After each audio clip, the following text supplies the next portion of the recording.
kale on the inside out eyolwalero nkwaniriza ne Joseph Tamale Mirundi mutani wa Yohana Mirundi mole namatovu tulina Mirundi olwalero okutunulira enkolagana ya Yoweri Kaguta Museveni ne Norbert Moa president w'ekina kya DP akyaga nti yeye president w'ekina kya DP naye emikolo gya NRM n'enkola yonna ne mu gavumenti mwali Mirundi kakati wa Museveni. Look what Moa from university. Moa from university abo bonna ba speaker bolanya bali mu government. Yes. Yali president wa yali president. Do you know how you feel? Ngabe wali okulira obalaba. Obale bano banamboze benali nsinga bani. Banuma kubanga bano bamunyabonya. Nina okukiriza. Njoge banimu nkomebanimu ngoniye mwana wa Mirundi bamuniyamu. Mwana wa Mirundi nayo muniyamu. I'm a very arrogant man. Very arrogant. Tonjoga nenkoma. Tompa mulimo mulala sivanga ku civil service. Era emirimu kya benne kigana. Let us suffer nakola mutuli balaba konga badduka. Be basinza amini amani. Be basinza amini sente yazijanga ne Saudi Arabia. Kakati nkubole. That's one. Tuli ku Norbert Moa na Museveni. Norbert Moa University. Panne bamuleka. Do you know that Norbert Moa nagula woli bakola kechibene kyobufuzi progressive? Yes. Ngano nyachi. Nti bidandi bwe yategeera nti gundi yani kintu musaka abadde ko prime minister kirunda abadde ko deputy prime minister atenga mubonna yali abasinga bugeze bidandi ye yagenda ku ballot president sochi ballot ye mujjayo bali kye batakola ki naye kibi bululu ngakana bwe mukalama kana akazi kwako kana akali kafudde akawono omwenge ne katapfira mu akisi akakomba ebigere byabisho fama asemanyi gondi ku president ngawafuna obulumi kagu bwane kakakati omugamba yafuna ngo obululu obutajesa nabuse andi kati ozugwe tokkireza mazima kakati ne Katumba oye akusinga reputation because the former presidential muyiti is a president yita Katumba muyita jayogere aina following y'abantu bameka muyita obugwako buneregamu social media terimba bayina ko bameka akegulu babadde bakakubye ninkaziza kubasi kakati nkubulya ne gamba nkubulya ne nkugamba nti one Moa ekyo kimu n'anoonya ogenda ne wakola ki ne wamubula nga banne bonna bafunye ebifo ebyaki naye yafuze yaliko member wa parliament nabirako kyama anti yagamba Moa yegalirayo nkola ekintu emirutamu zibiri nenvaawo era Moa yekyamani wa 5 yekka yali esimbi kuba president tebangayo kyamani wa 5 baba michomo baba butale bw'abantu tewali ejoyo omutwe mpane bamwasa omutwe ewandyagadde laba kyama ne ba 5 nga besimba kwa yes two things mu America these would be governors you can president come from senators president come from governors in France president come from mu France okujja kono gundi Macron abasigadde bonna babanga bameya ba Paris singalo kwa ina magezi mu mutwe era gwe kankubule Besigye tayagala lukwago lwa Buganda. Besigye ayagala lukwago lwaki. Yeto kya mulimba yo.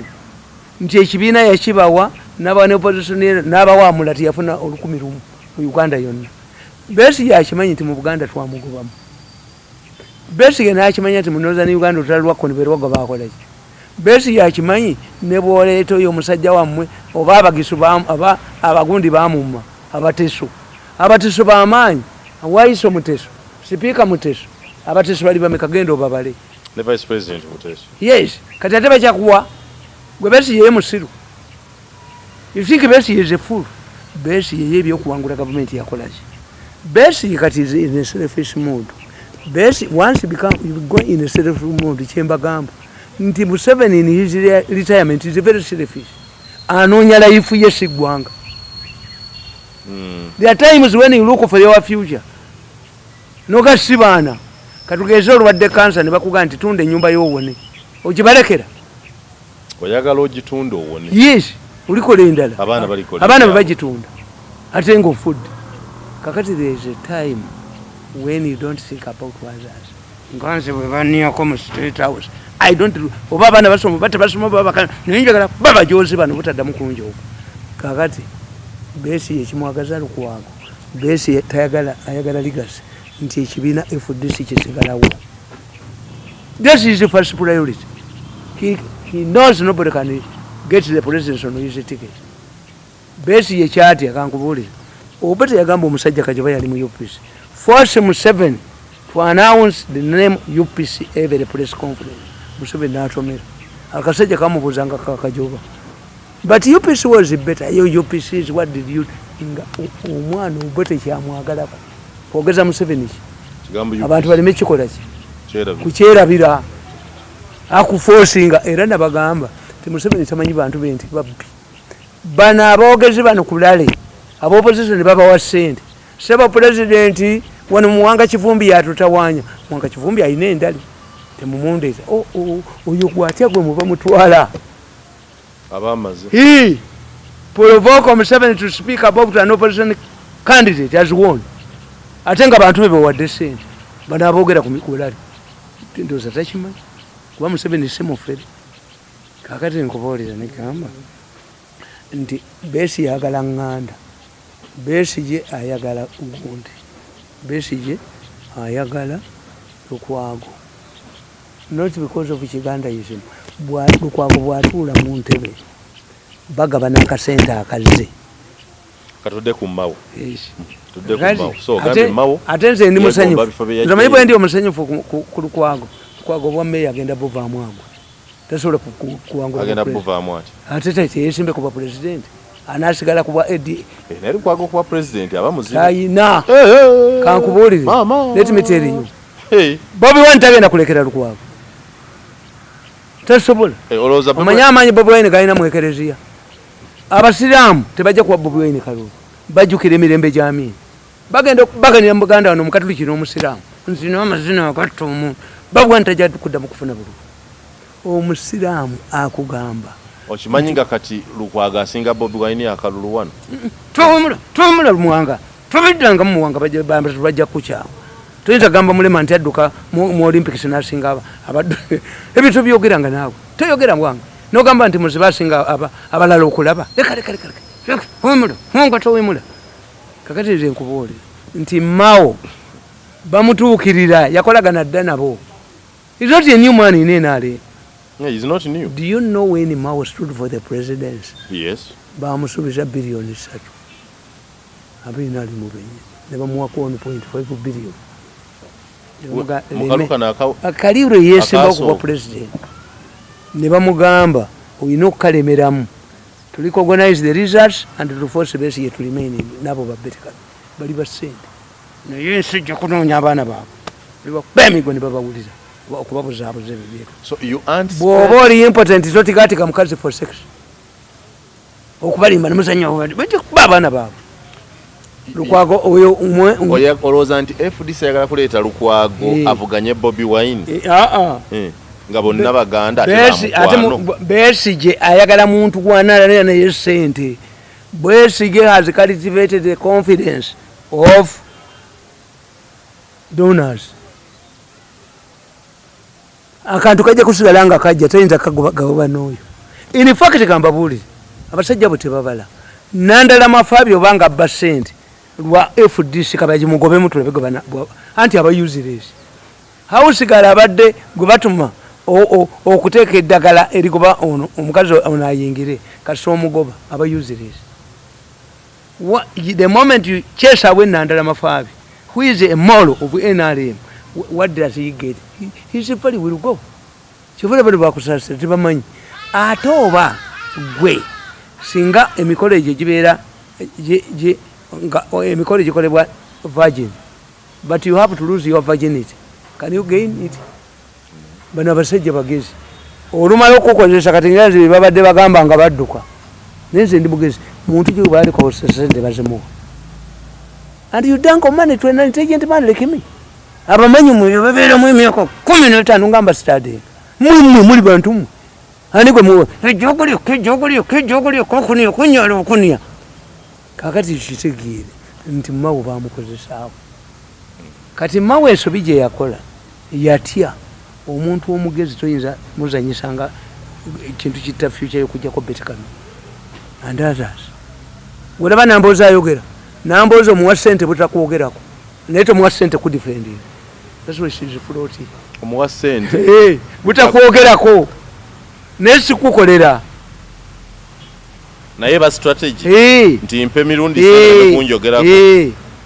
Era mwe temukimanyi bw'obeera ku program omuntu nakkubira nange kwendi is intimidating you bw'obaako oyina ki nze nabaga nti kabaka kwali is an intimidative mechanism tonjogerako nange kwendi you are my best fan otegeera is disarming you nkimanyi is a strategy kati Mao mu kifo ky'okutuula ewaka yadda mu kubavuma Mumtega akabenje fotofoto yali afudde. Lolo ya erich is to retain basically into the race, basically of threatening to withdraw. And make sure abana ba justice forum oyo gundi yali asend. Gundi yali ayagala okuvaamu. Okimanyi to creating ne crowds. Nti boya yagala okuvaamu basically bamukunganyiza abantu bayitirivu. Naddamu nti lale yamanyi nnyo nga ya government. Omanyi nti abaluma bakunganyiza Jesus feke crowd abamwaniriza mugondi mu Yerusalemu nga yebagazenda abamwerekeranga bamusekula emboko bayuda. That was a fake crowd. Era Jesus teyali kubiddwa miggo kasita yakabula abaloma ne baga nti ono atututte. Zekubuli. So kakati Mao bamutega akabenje mbandi awe ewange nga Mao aze mu State House Mirundi tie asajja nakolagana bendaka nesi mubazijja Mirundi yogera amazima Mao to you wali wakataba kagendo kanonyi Mayo coming to gundi ani aliwo muwala genda babali mu motoka bamwe bali bakuwakatabo invisible hand nakwandika 2:10 is mentioned there. But he didn't do their work. Oh, Teyakola. Teyakola. But was he paid? He anti bamwa 1.5. Bamwe 1.5. Ngono babinteka mwe. A million. Why not a million coming fast? No, you go was $11. Tuli ku Mao. Yes. Kati Mao mugamba. Ti Mao wakola ensobi. Sikola bwe bamugulagane kuteba nga yeyagula. N'aleeta amakona tebamusasula. Kubanga kona is an effort of the goalkeeper and the defender. Gweyabula na mupiira noddawo ne weeyabula Mao kye walikoze. Mao the invisible hand akatoka baita the invisible hand mu moto nte bali mwa mbwa. So kakati tuli ku Mao. Yes. Kakati kyovolaba nti bwe bakoma we kweyambisa Mao mu dipi ba numbers basegono akajanja they are omusajja abawa ssente ababa wa ssente mwena alere bali organizing mu dipi kibagala kiri kimu pasympathize they look at a credible party but you investing in as a average in the future. Nicholas Boti yakola akabina ke nuka nukumala kakanu we good. Nope is for the same purpose. Yakoli babachi bayina ali. Kakati babagende wa Mao bali bagala basigukuleki. Mao basegona. Mao nabakubana alemerako. Kubanga yali bali bano abasajja bamukozesa kodda. DPS sigalawa. Mao nga akola byakola DPS kya kibina kyo wagamba kibina. Let me tell you, Mao has reached an age where he must say is in the evening has missed all opportunities like me. Feature and Gabajoni. Nayenze nkera bakoli mitera nabakwasize kanisa yange kati numba kubanga tubacha yine kye banumbira.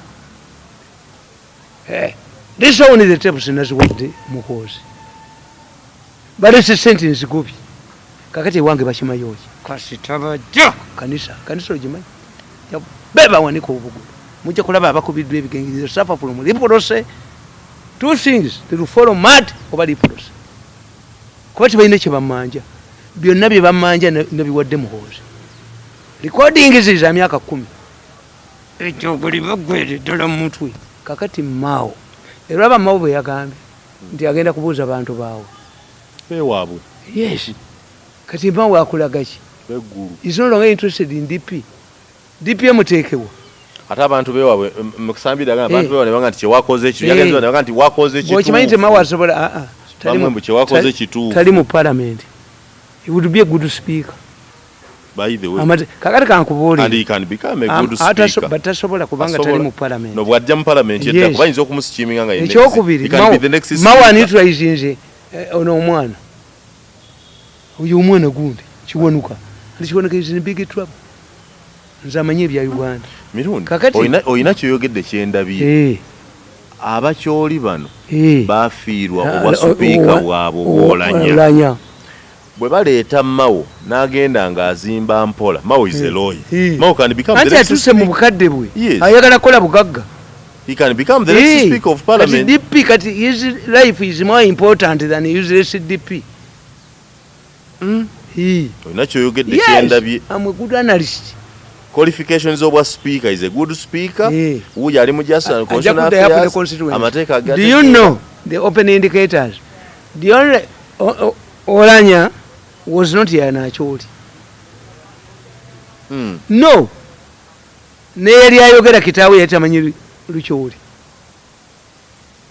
wozerangi this is why oyogunde ani Oulanya yali mukyoli yali mukyoli bamuparedinga ng'omukyoli si yali mukyoli oba mulamu n'olulimi n'ekitabo bye yayogeranga nga bakyoli bakwatamu bukwasi that's why did Oulanya bring Mao okumwogera family ya Oulanya lwaki baleeta Mao abogerera kitaawe yayogeza Mao ye yayogera yes ye yali lead person ye yagenda ebweru ng'oli mulwadde ye yakola buli kimu yes era kyembasasira abo Bujenga yamwogeza wa speaker bamutwalako oliako settlement Bujengo gyakoze koniyo ko kati bamutwala mu library enswera amazi mutone Mirundi aswera amazi tuyire ku bintu alamu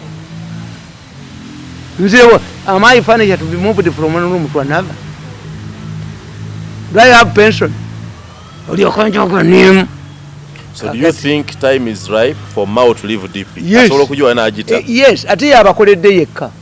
It is under Mao's leadership that the DP has its own headquarters. The Ben Chamulema. In 1958, the DP was allocated a plot on Ginger Road. They fell to Yabarema. Lwaki alemeddeko ajja kuva agenda tagenda ate agenze mu obuyinza yabufunira wa kankubolere Gerard Seranda agenda tagenda lwaki tata obuyinza yabufunira wa mu DP ate kankubolere Museveni is very persuasive. If you don't want Museveni to capture, you don't meet him. It's true. Yes. Very persuasive. Yes. Naye akulaga naye ali mu problems. Once you talk to Museveni, nakulaga future nga bweyimiridde. Nange nali mu DP. Why does Museveni associate with the Democratic Party? Always. He says it's a historical party. Ayina kyajagalamu. Ne mu kitabo kyakugamba aba DPC babbinga ba UPC. Naye ekizibu kya DP kukuba bifuba. Tujja kulwana naye bw'obaga tugende tulwane olubuto lunnuma genda osome ekitabo ki describing the two parties bana bayita ba Conman aba UPC Conman yedira omwana ye yali omugenyi omukulu ku kwabyo UPC yamubalula juza ye mu kitabo ki kinakyusa mu Luganda ne bakikainira n'enkibawa naye ze sente nali nzifunye ez'okukyusa era kopi yange y'Oluganda ngiina naye natya Museveni nga nkyusa ekitabo ekyo mu bantu abamutawanya oluvannyuma tabayisoninga munomu tinyefunza mu mentioninga ku kintu eki twasalawo abantu bana tubate twasalawo abakazi basule bokka n'abasajja bokka tinyefunza n'agaana ng'asula n'obubi nakandi tinyefunza oyo golaba nti twasalawo abantu bakomewo batudinouncing nga operation yogoleze nga tusobola kudefending abantu Uganda denounce us tinyafunza owe na mulemera yagana kakati Mao has reached the evening of his politics. Oh yes, to compare dying as a DP person mfunachi okuja kati ngaze kubona the future yangu no omulenzi oyo ajo kadangolinga mani so Mao professor yamugambye naye omusajja ogwodangolira sente omanyi ebezze mu who is the next is the bebamanyi kifu we Masaka Sebalamu basobola okugize ono omusozi w'ensawo ono oyo musozi w'ensawo yasikira tebamukwata konga mufere tebamukwatanga konga mufere and two mbidde n'empuuga abantu b'enaleero why mu constituency empuuga ne mbidde mwe bayimira NRM teyasimbawo omuntu ask Tango Doyo was it an omission or not of all constituencies. So they knew that whoever comes could play their mbidde bamuteekawo eyatta abayindi wano nze Museveni mutya mbidde yattisa abayindi wano ku sukaali bebagaggawali mugaggawali naye baana bamwe bajja bakubatta abaffe nga beeyagala abaana bakabushenga waliwo ababuliddeko. Have you ever seen Kabushenga invited by at a New Vision function a former immediate boss of New Vision? What did he? What is his legacy? Nga bachyakola ne mubiru Memorial Bank of Uganda eyafa mu 70 something. Kabushenga talabika ne kulu byababo bane babatenda kale mali ruda. Kakati me give you a final discussion. Let me tell you, I wrote this book. Offered on Wednesday 1st January 2020, completed at my residence as Arizona. I'm recovering for poison attack I suffered 2 weeks ago. Joseph Tamale Mirundi bwatyo bwamaliriza ensonga ya DP yo bwatyo wajiwumbye omaliriza katulabe aga nti Mawa ajja kubula alina kyala nekyentegedde mu byonna Mawa ono ayinza okatayagala bwa president Mawa ku speaker of parliament Mawa is brain aba northern omukisa gwe bali bafunye muolanya bagumalayo era muno watch the space wotegerera Mawa ne Mirundi ku nsonga endala.